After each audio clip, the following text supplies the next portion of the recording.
میری ایک گزارش ہے نواز صاحب سے کہ تشریف لائیں اور حاجی جو آپ کہنا چاہتے ہیں فرمائیے۔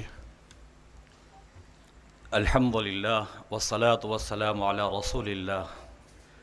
میرے بہت ہی قابل احترام شیخ الاسلام میرے استاد محترم دامت برکاتہم العالیہ اور موصوف سینیٹر صاحب، اللہ رب العزت کا بہت کرم ہے، احسان ہے، اور زندگی میں پہلی مرتبہ آپ کے سامنے لب کشائی کی جسارت حاصل کر رہا ہوں۔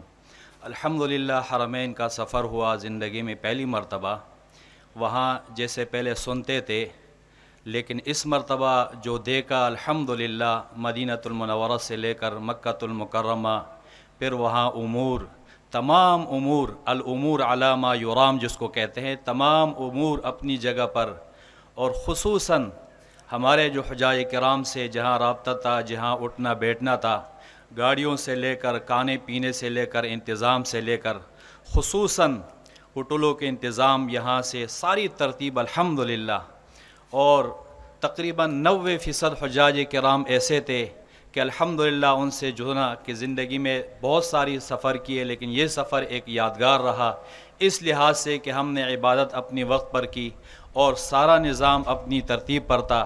تو میں بہت شکر گزار ہوں، میرے پاس الفاظ نہیں ہے کہ میں حضرت کا شکر ادا کروں۔ اللہ رب العزت ان کو خوش رکھے، سلامت رکھے، اور ایسے لوگ ہمارے لیے بلکہ پاکستان کے لیے اللہ تعالیٰ ایسے لوگ جو نایاب قسم کے ہیں، اللہ تعالیٰ ان کا سایہ ہم سب پر قائم اور دائم فرما دے۔ اللہ رب العزت آپ کو خوش اور سلامت رکھے۔ السلام علیکم ورحمۃ اللہ۔